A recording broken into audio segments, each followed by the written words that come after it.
Elon mask அவர்கள் கல்லூரி முடித்த சில வருடங்கள்லேயே 100 கோடி ரூபாய் சம்பாதிச்சாரு அப்படின்றத எபிசோட் 3ல பார்த்தோம். நீங்கள் அதை இன்னும் பார்க்கல அப்படின்னா அதற்கான லிங்க் கீழே டிஸ்கிரிப்ஷனில் இருக்குது, கண்டிப்பாக பாருங்கள், இன்ட்ரெஸ்டிங்காக இருக்கும். இந்த மாதிரி 100 கோடி ரூபாய் அவர் சம்பாதிச்சாலும் அதில் கிட்டத்தட்ட ஒரு 20 கோடி ரூபாயிலிருந்து 25 கோடி ரூபாய் வரைக்கும் டேக்ஸ் மட்டுமே கட்ட வேண்டியது இருந்தது. ஸோ இந்த டேக்ஸ் கட்டாமல் தப்பிக்கிறதுக்காக எலன் மாஸ்க் என்ன பண்ணார்? அது மட்டும் இல்லாமல் எலன் மாஸ்க் காலேஜ் படிக்கும்போது ஃபர்ஸ்ட் இயர்லேயே ஜஸ்டின் அப்படின்னு ஒரு பொண்ணை லவ் பண்ணார்ல, அந்த பொண்ணோட லவ் பிரேக்கப் ஆயிடுச்சா இல்லை கல்யாணம் வரைக்கும் போச்சா? இந்த மாதிரி இன்னும் நிறைய இன்ட்ரெஸ்டிங்கான விஷயங்களை இந்த அத்தியாயத்தில் பார்க்கலாம். இது Elon Musk success story episode number 4. அமெரிக்காவில் எப்போதுமே ரொம்ப டேக்ஸ் அதிகமாக இருக்குங்க. எலன் மாஸ்க்கு $22 மில்லியன் கிடைச்சாலும் அதற்கு அதிகமான டேக்ஸ் கட்ட வேண்டியிருந்தது. ஆனால் இந்த டேக்ஸை கட்டாமல் எப்படி தப்பிக்கலாம் அப்படின்னு யோசிச்சாரு எலன் மாஸ்க். அமெரிக்காவில் எல்லாரும் இந்த மாதிரி தான் சம்பாதிச்ச பணத்தை அரசாங்கத்துக்கு கொடுக்காம டேக்ஸ் கட்டாம அது நல்ல முறையில் நம்மளே வச்சுக்கிறது எப்படி அப்படின்னு தெரிஞ்சுக்கிறதுல அமெரிக்கர்கள் ரொம்ப கில்லாடி. அதற்கு ஏகப்பட்ட வழிமுறைகளும் வச்சிருந்தாங்க. அதுல ஒண்ணுதான் இந்த மாதிரி ஒரு நிறுவனத்தை விற்றதன் மூலமா பணம் வந்துச்சு அப்படின்னா அதை இன்னொரு நிறுவனத்துல உடனடியாக இன்வெஸ்ட் பண்ணிட்டோம் அப்படின்னா அந்த பணத்துக்கு டேக்ஸ் கிடையாது அப்படின்னு இருந்தது. உதாரணத்துக்கு இப்ப இவருக்கு அந்த நிறுவனத்தை விற்றதன் மூலமா $22 மில்லியன் கிடைச்சிருக்கு. அதுல $15 மில்லியன் இன்னொரு நிறுவனத்தை தொடங்கி அதுல இன்வெஸ்ட் பண்ணிட்டாரு அப்படின்னா அதற்கு டாக்ஸ் கிடையாது. மிச்சம் இருக்கக்கூடிய ஒரு $7 மில்லியன் மட்டும் டாக்ஸ் கட்டினா போதும் அப்படின்ற நிலை இருந்தது. அதனால உடனடியாக ஒரு நிறுவனத்தை தொடங்கினார் எலன் மாஸ்க். அதுதான் X.com. உங்க எல்லாத்துக்கும் பேபால் தெரியும்ல, அதுதான் அது. அவர் ஆரம்பிக்கும் போது X.com ஆரம்பிச்சாரு. பின்னாடி அதனுடைய பெயர் பேபால் அப்படின்னு மாற்றப்பட்டுச்சு. X.com அப்படின்னா என்னன்னா, இன்னைக்கு நீங்க ஒருத்தருக்கு பணம் அனுப்பணும் அப்படின்னா என்ன பண்ணுவீங்க? உங்க மொபைல்ல இருந்து ஜிபே மூலமாகவோ போன்பே மூலமாகவோ பணம் அனுப்ப முடியும். அதே மாதிரி உங்க அக்கௌண்ட்ல எவ்வளவு பேலன்ஸ் இருக்கு அப்படின்னு இந்த ஆப்புகள் மூலமாக பார்க்க முடியும், இல்லைன்னா நெட் பேங்கிங் மூலமா பார்க்க முடியும். இதே கான்செப்டை 26 வருஷத்துக்கு முன்னாடி 1999 கொண்டு வந்தவர் தான் எலன் மாஸ்க் அவர்கள். அன்னைக்கு காலகட்டத்தில் 1999 எப்படி இருந்துச்சு அப்படின்னா, பேங்க்ல போய் தான் பணத்தை போடணும், பேங்க்ல போய் தான் பணத்தை எடுக்கணும். ஒருத்தருக்கு அமௌண்ட் கொடுக்கணும் அப்படின்னா ஒன்று செக்கா கொடுக்கலாம் இல்லை கேஷா கொடுக்கலாம். இந்த மாதிரி தான் இருந்தது. இந்த மாதிரி பேங்க் நடைமுறைகள் ரொம்ப பின்தங்கி இருந்தது. ஆனால் அப்பதான் கொஞ்சம் கொஞ்சமா வெப்சைட்டு, இன்டர்நெட்டு அதெல்லாம் வந்துகிட்டு இருந்த காலகட்டம். அப்போ இந்த பேங்கிங் சிஸ்டத்தை மொத்தமா ஆன்லைனுக்கு மாற்றணும் அப்படின்னு துணிந்து முடிவெடுத்த முதல் ஆள் எலன் மாஸ்க்னே சொல்லலாம். அவர் பண்ண மிகப்பெரிய சாதனைகள்ல இதுவும் ஒண்ணு. இன்னைக்கு நமக்கு ஒருத்தருடைய போன் நம்பர் மட்டும் தெரிஞ்சாலே போதும், அவருக்கு ஈஸியா பணம் அனுப்ப முடியும். அவரோட அக்கௌண்ட் நம்பர் நமக்கு தேவையில்லை, அவர் எந்த பேங்க்ல அக்கௌண்ட் வச்சிருக்காருன்னு கூட நமக்கு தேவையில்லை. ஜஸ்ட் உங்கள் நண்பருடைய போன் நம்பர் தெரிஞ்சா அவருக்கு பணம் அனுப்ப முடியும். இதே கான்செப்டை கொஞ்சம் வித்தியாசமா கொண்டு வந்தவர் தான் எலன் மாஸ்க். ஒருத்தரோட இமெயில் ஐடி மட்டும் தெரிஞ்சாலே போதும், உங்களுடைய நண்பருக்கு நீங்க பணம் அனுப்பலாம்.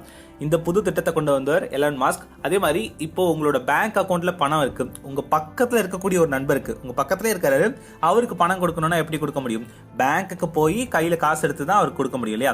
ஆனா எலன் மாஸ்கோட X.com பயன்படுத்தி உங்க பக்கத்துல ஒரு நண்பர் இருந்தாரு அப்படின்னா இன்டர்நெட் கூட தேவையில்லை, ஜஸ்ட் இன்ஃப்ராரெட்டோ ப்ளூடூத்தோ பயன்படுத்தி அந்த நண்பருக்கு பணத்தை அனுப்ப முடியும் அப்படின்னு ஒரு சர்வீஸை கொண்டு வந்தார். இப்போ ஷேரிட் இருக்குல்ல, ஷேரிட் மூலமா நீங்க எப்படி போட்டோஸ் வீடியோஸ்லாம் ஷேர் பண்றீங்க, அதே மாதிரி ஒரு காலத்துல ப்ளூடூத் இருந்துச்சு. ப்ளூடூத் மூலமா போட்டோஸ் வீடியோஸ்லாம் ஷேர் பண்ணிட்டு இருந்தாங்க. இந்த ப்ளூடூத் மூலமா பணத்தையே அனுப்ப முடியும் அப்படின்ற கான்செப்டை 1999 கொண்டு வந்துட்டாரு எலன் மாஸ்க். செமல்ல? அதே மாதிரி இந்த மாதிரி சர்வீஸ்க்குலாம் எந்த ஒரு சேவை கட்டணமும் கிடையாது அப்படின்னு ஆரம்ப காலகட்டத்தில் அறிவிச்சாரு எலன் மாஸ்க். அதனால இந்த X.com சேவையில நிறைய பேர் இணைய ஆரம்பிச்சாங்க. குறுகிய காலகட்டத்திலே நிறைய வாடிக்கையாளர்கள் சேர்த்துட்டாரு. அதே மாதிரி சின்ன வயசுலயே ஆரம்ப காலகட்டத்திலேயே ஒரு நிறுவனத்தை உருவாக்கி அதை இன்னொரு நிறுவனத்துக்கு விற்றதன் மூலமா எலன் மாஸ்கோட பேரு நிறைய பேருக்கு தெரிஞ்சிருந்தது. அதனால எலன் மாஸ்கை நம்பி நிறைய பேர் X.comல முதலீடு பண்ணவும் தயாரா இருந்தாங்க. அவங்க கொடுத்த முதலீடுகள் மூலமா எலன் மாஸ்க் குறுகிய காலகட்டத்திலே இந்த பிசினஸை நல்ல நிலைக்கு கொண்டு வந்துட்டாரு. ஆனால் இதே காலகட்டத்தில் பீட்டர் தியல் அப்படின்றவர் கான்ஃபினிட்டி அப்படின்ற இன்னொரு நிறுவனத்தை தொடங்கி இதே சேவையை கொண்டு வந்தாருங்க. ஆன்லைன் பேங்கிங் சேவைகள், ஆன்லைன் மூலமா பணம் அனுப்ப முடியும், வெறும் மெயில் ஐடி மட்டும் தெரிஞ்சாலே போதும் பணம் அனுப்ப முடியும் அப்படின்ற இதே சேவையை இந்த நிறுவனமும் பண்ணாங்க. இந்த நிறுவனம் எலன் மாஸ்கோட X.com நிறுவனத்துக்கு மிகப்பெரிய போட்டி அமைந்ததுன்னு சொல்லலாம். இந்த மாதிரி ஆன்லைன் பேங்கிங் சர்வீஸ்லாம் 25 வருஷத்துக்கு மேல ஆயிடுச்சு. ஆனா இன்னைக்குமே ஆன்லைன் மூலமா பணம் அனுப்புறது அப்படின்னா நிறைய பேருக்கு பயமா தான் இருக்கும் இல்லையா? நம்மளோட பணம் பத்திரமா போய் சேருமா அப்படின்னு பயம் இருக்கதான் செய்யும். அப்ப 25 வருஷத்துக்கு முன்னாடி எவ்வளவு பயம் இருந்திருக்கும் யோசிச்சு பாருங்க. ஆனா அன்னைக்கு காலகட்டத்தில் ஆன்லைன் சர்வீஸ் அப்பதான் புதுசா வந்துட்டு இருந்துச்சு. அப்போ ஒவ்வொருத்தருமே ஆன்லைன்ல பணம் அனுப்புறதுக்கு ரொம்பவே பயந்துட்டு இருந்தாங்க. ஏன்னா இதே காலகட்டத்தில் ஹேக்கர்ஸும் தங்களுடைய கைவரிசையை காட்ட ஆரம்பிச்சாங்க. இந்த மாதிரி கான்ஃபினிட்டி அப்படின்ற வெப்சைட் மூலமாகவும் எலான் மாஸ்கோட X.com மூலமாகவும் மக்கள் பண பரிமாற்றம் செய்கிறாங்க அப்படின்னு தெரிஞ்சுக்கிட்டு அவங்களுடைய பணத்தை ஆன்லைனில் திருட முயற்சி பண்ணாங்க ஹேக்கர்ஸ். இதனால இந்த 2 நிறுவனங்களும் அதையெல்லாம் தடுக்கிறதுக்கு நிறைய செக்யூரிட்டி சிஸ்டம் கொண்டு வர வேண்டியிருந்தது. அதற்காக நிறைய முயற்சிகள் பண்ண வேண்டியிருந்தது. நிறுவனத்தை அடுத்த கட்டத்துக்கு கொண்டு போறதுக்கு நிறைய பணத்தை செலவு பண்ண வேண்டியிருந்ததுக்கு பதிலாக திருடர்கள் கிட்ட இருந்து, ஹேக்கர்ஸ் கிட்ட இருந்து தங்களுடைய கம்பெனியை பாதுகாக்கிறதுக்காகவே நிறைய பணத்தை செலவு பண்ணாங்க.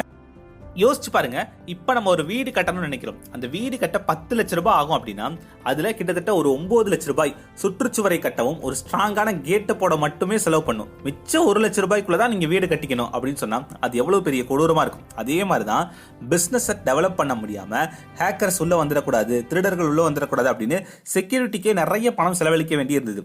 X.com தனியா அவங்களுடைய செக்யூரிட்டியை மேம்படுத்த பணத்தை செலவழிச்சாங்க. அதே நேரத்தில் Confinity.com நிறுவனமும் அவங்களோட செக்யூரிட்டியை பலப்படுத்த நிறைய பணத்தை செலவு பண்ணாங்க. அப்போ இதே காலகட்டத்தில் கொஞ்சம் வித்தியாசமா சிந்திச்சாரு எலன் மாஸ்க். நம்ம ஏன் தனித்தனியா பணத்தை செலவு பண்ணணும், நம்ம 2 பேரும் சேர்ந்து பயணிச்சோம் அப்படின்னா நம்ம 2 பேரும் ஒரே செக்யூரிட்டி சிஸ்டத்தை உருவாக்கலாமே, கொஞ்சம் பணமும் சேமிப்பாகும் அப்படின்னு நினைச்சாரு.